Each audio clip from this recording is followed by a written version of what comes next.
When I was walking through the parking lot this afternoon, I met Elvis. A lot of people have seen Elvis. Do you believe it? Do you? No, you don't. Okay. Well, I'm giving you kind of a scenario here of what it must have been like when the apostles told Thomas, Thomas, we have seen the Lord. Yeah, right. Okay?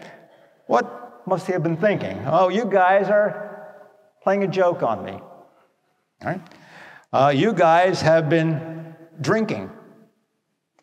Or maybe you're hallucinating. Or you have post-traumatic stress disorder from the horror of the crucifixion. Well, Thomas says, and rightly so, I don't blame him. I don't blame him. I think he came from Missouri, the show-me state, right? He says, unless I put my finger into the nail marks and my hand into his side, I'm not going to believe. And sure enough, I guess Jesus overheard the conversation, and he did appear. Interesting. It says the doors are locked. Very important. Twice the doors are locked. You know why? Jesus is now the glorified Lord, and he is no longer limited by space or time. Material things have no more control over him. He's unlimited in where he can be and what he can do. And so what we have now developing in these Gospels since the resurrection itself, we have various proofs that Jesus really did come back from the dead in his human body. This is not a ghost. This is not an hallucination. But this is really the Jesus who was crucified, died, was buried, rose again, and he has come back. And so we have one of the proofs here. We'll see other proofs in the weeks to come, what we call testicity. They can touch him. They can touch him. And weeks to come, we're going to see that he even ate with them. He even ate with them. See, ghosts don't eat. You know how I know that? How many here have watched Casper the Friendly Ghost? What happened when Casper ate or drank? Who knows? What happened? It went right through him, because ghosts are not for real, all right? They're not made out of matter. But Jesus is for real. And then, of course, you get the my Lord and my God. Now, this gospel passage is extremely important because it reminds us of the sanctity and the importance of the human body. This body of ours, for those who believe in Jesus, is going to be resurrected and become like the body of the risen Lord. That's why the church has always taught that we must respect the human body, what we do with our body, because this is the body that God is going to raise up.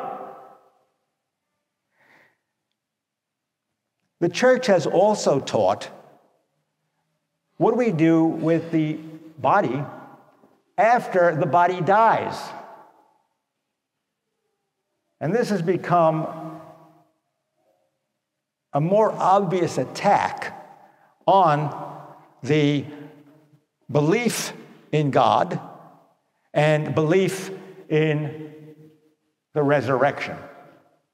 The secular society that we are a part of today, it's the woke society. Are you woke? Okay. Woke tells us that we can do anything we want with our body. As a matter of fact, we're at the point now that you could decide, well, I don't like this body that I'm born with, so I'm going to, well, if I'm a boy, I could decide to be a girl. If I'm a girl, I could decide to be a boy. I can mutilate the body. Society is moving more and more toward what? Suicide. The number of suicides has grown exponentially. And now we also hear about euthanasia being legalized in many of our states. I can do whatever I want with this body of mine. The message here then is this: I do not recognize that there is an authority over me, that this body is given to me by Almighty God, created in God's image and in God's likeness. And so, what's the message? We eliminate God. We also eliminate the concept of the sanctity of human life and the dignity of the body. Now, I've just spoken to you about the things that are happening in our woke society today, that are happening amongst the living. But what about those who have died? When this body dies, what message is being sent out today? What happens, or what should we do with the human body when the heart stops beating? Okay. The church has told us that we can and should bury the human body, give respect to bury the human body. Inhumation, we call it, to inhume, to place the body in a grave. Fine. Church also teaches that cremation is acceptable. However, what has become, unfortunately, a more and more common practice is that after cremation, the ashes, the cremains, are not properly interred. What does that mean? Buried, or put into a columbarium like we have here at St. Agnes. Instead, people are taking the ashes home,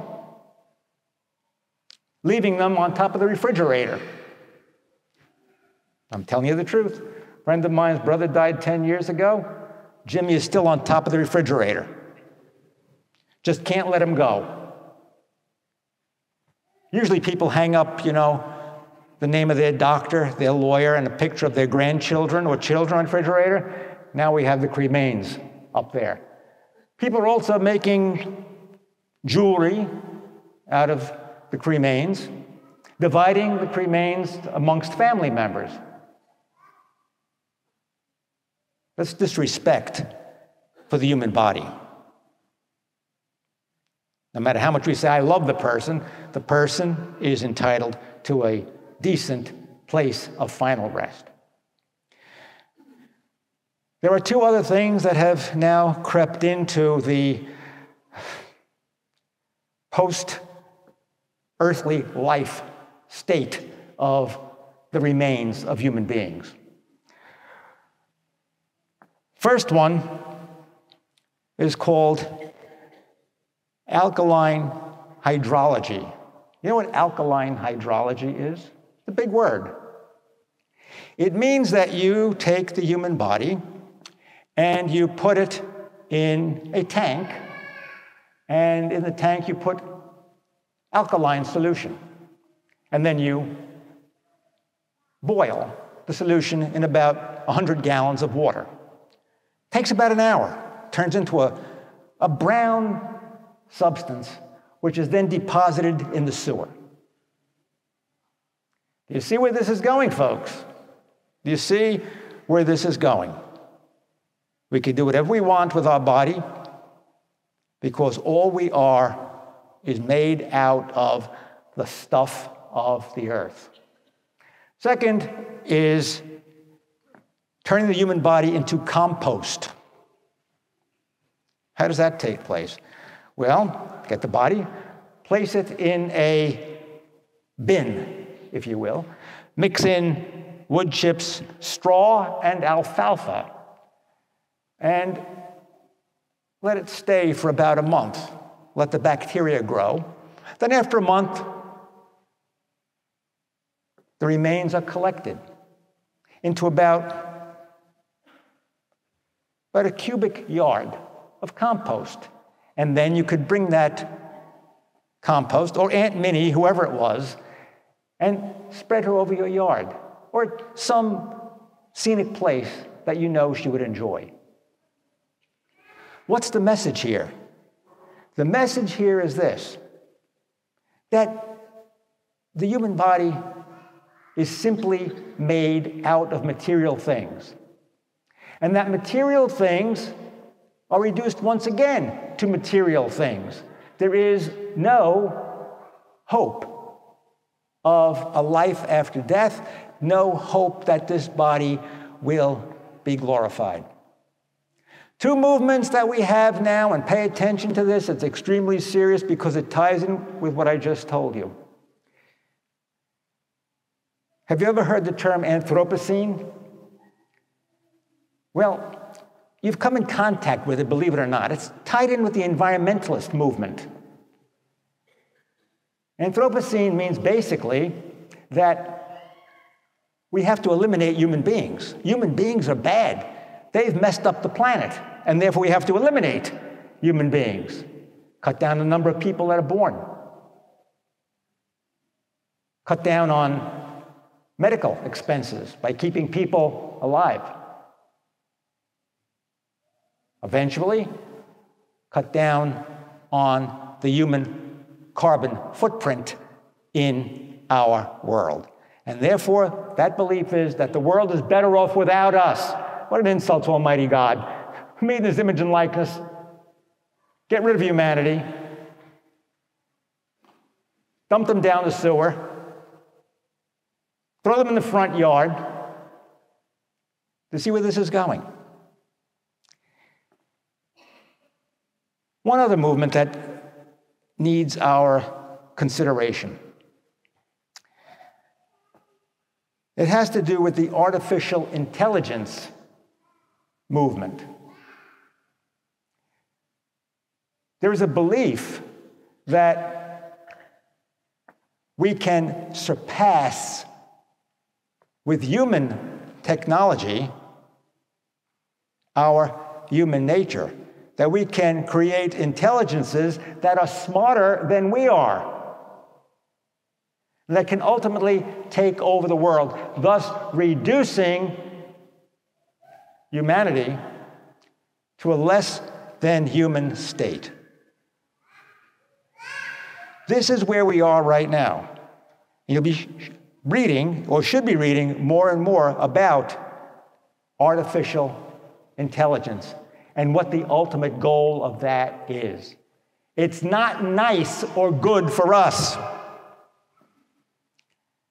The goal is that there are machines that know better than we know. Machines that can take over our world. Computers, chips. And where does that leave us?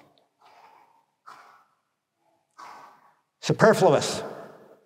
We're not needed anymore.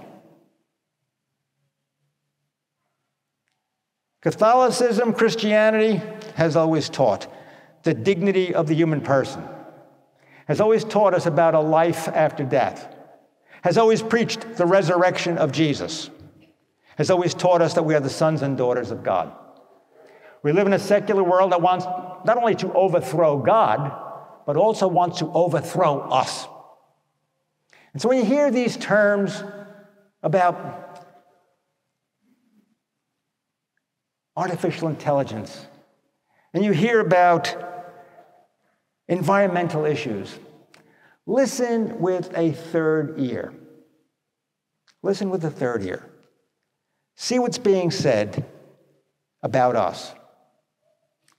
The bottom line is this: if it continues, not only will we lose humanity,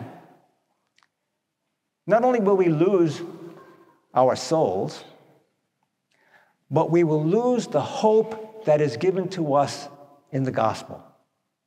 We will lose the hope of being made unto the image of the risen Christ. And if we don't have that, we're wasting our time being here. God love you.